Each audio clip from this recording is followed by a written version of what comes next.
आपका स्वागत है। मैं विवेक बिंद्रा, मोटिवेशन स्पीकर और बिजनेस कोच। अमूमन आपने देखा होगा मैं सेल्स पे ज्यादा वीडियोस नहीं बनाए, मैंने थोड़े वीडियोस कम रखे हैं सेल्स पे, क्योंकि मेरा फोकस थोड़ा लीडरशिप फनल में भी प्रॉब्लम सॉल्विंग प्रोडक्ट पे रहता है, पीएसपी फॉर्मूला।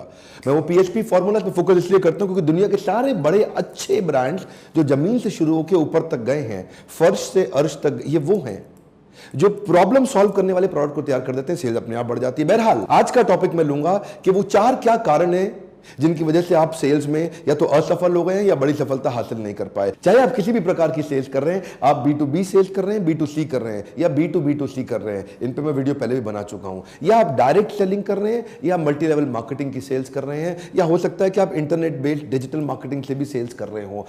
किसी भी प्रकार की सेल्स में वो चार क्या कारण है जिनसे आपको बड़ा फेलियर आपके हाथ लगता है। पहला कारण, people don't like to be sold. One more time, come on, क्या? People don't like to be sold. ये कोर बिलीफ बनाइए। मैं थोड़ा हिंदी में इसका अर्थ समझा देता हूं। किसी भी आदमी को अच्छा नहीं लगता कि उसको कोई आकर के चालाकी से कुछ बेच के चला जाए। ये दुनिया में किसी को, इस बात को दिमाग में छाप लीजिए, इस बात को ना किसी तरीके से अपनी कंपनी में, अपने लोगों में घुसा दीजिए कि people don't like to be sold, people like to be help. थोड़ा कड़वा और कठोर उदाहरण दूं, you don't get married to a total stranger, you don't give a French kiss to a total stranger, you don't sleep on bed with a total stranger. जो आदमी पहली बारी मिला उसके साथ आप बड़े डिसीजंस कभी नहीं ले सकती हैं, right? Would you agree with me? देखिए, ध्यान दीजिए, ऐसे ही अगर जो आदमी पहली बारी मिला वो भी माल बेचने की कोशिश करता है, और जो लड़का लड़की से पहली बारी मिला, पहली बारी मिलते ही बहुत फिजिकली इंटीमेट होने की कोशिश करता है, दोनों लोग एक जैसे डेस्परेट नजर आते हैं। जबरदस्ती माल बेचता है जो पहली बारी में, वो भी डेस्परेट नजर आता है। जबरदस्ती एक लड़की के साथ उसको तंग करने की कोशिश करता है, फिजिकल इंटीमेसी दिखाने की कोशिश करता है, वो भी डेस्परेट नजर आता है।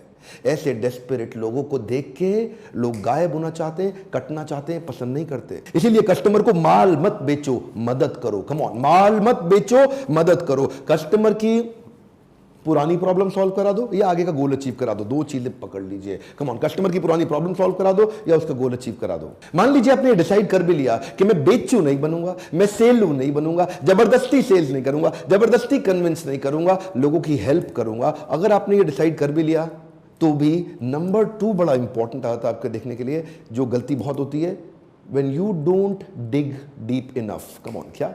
When you don't dig deep enough। आप जबरदस्ती मदद नहीं कर सकते किसी की, पहले आपको जानना पड़ेगा उसको मदद चाहिए क्या। एक बार कुछ बच्चे क्लास में लेट पहुंचे, मास्टर जी बोले, अरे बच्चों लेट काहे हो गए? अरे मास्टर जी, वो बूढ़ी औरत को सड़क पार करा रहे थे। अबे तो आधा घंटा लेट कैसे हो गए? मास्टर जी, वो सड़क पार करने को मान नहीं रही थी। जबरदस्ती कस्टमर को गलत सड़क पार मत कराओ। कस्टमर की मदद करनी है तो पहले जानो उसको मदद चाहिए क्या है। प्रोस्पेक्टिंग, प्रेजेंटिंग और पोजिशनिंग करने से पहले उसकी नीड ढूंढिए और नीड को हेल्प में कन्वर्ट करिए। प्रोडक्ट तो बाद में आता है जी, प्रोडक्ट पहले नहीं आता पिक्चर के अंदर। पहले उसकी नीड आती है, फिर आप सोचते हो कि मैं इस नीड में इसकी कैसे हेल्प करूं। उसको बोलते हैं कंसल्टेटिव सेलिंग।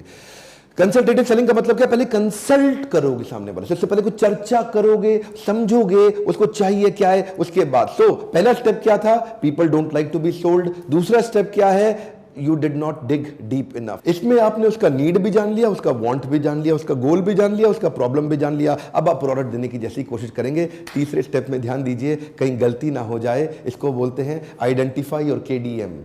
KDM का मतलब क्या है? की डिसीजन मेकर।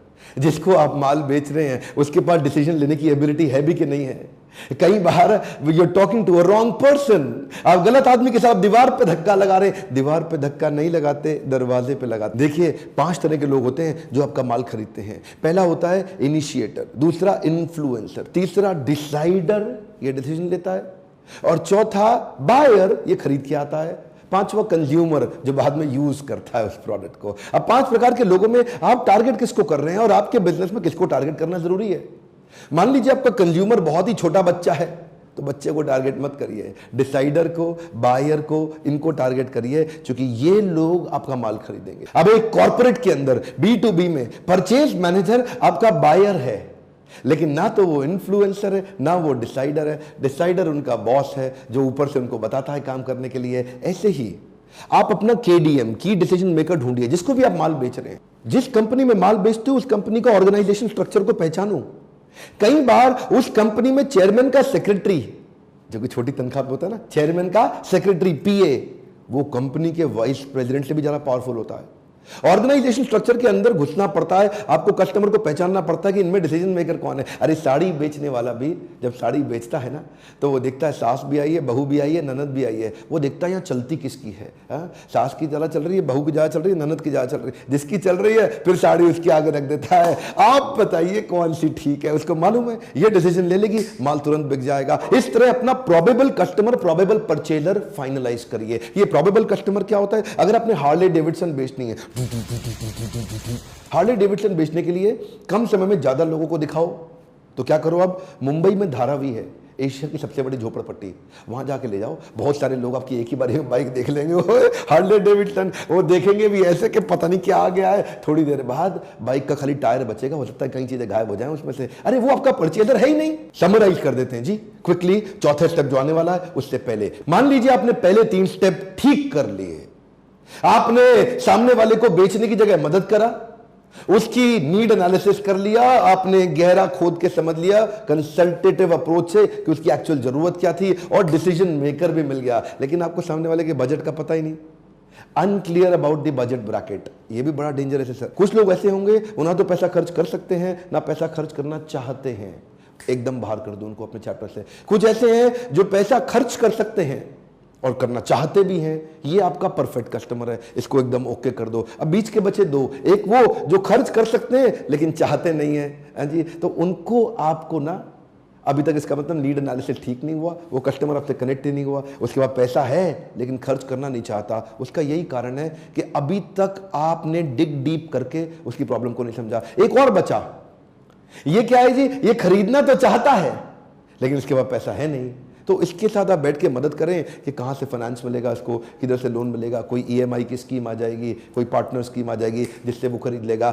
आपको सामने के बजट ब्रैकेट को समझना पड़ेगा। 4 कैटेगरी थी, जो पैसा खर्च कर सकता है लेकिन करना नहीं चाहता, करना चाहता है लेकिन पैसा है नहीं, ना करना चाहता है ना है और करना भी चाहता है। तो 4 प्रकार की कैटेगरी थी। इन कैटेगरी से आप बजट ब्रैकेट आइडेंटिफाई करिए, ये 4 गलती मत करिए, सेल्स तुरंत बढ़ेगी। यकीन मानिए सेल्स करना दुनिया का सबसे आसान काम है, अगर आपको समझ में आ जाए करना कैसे है।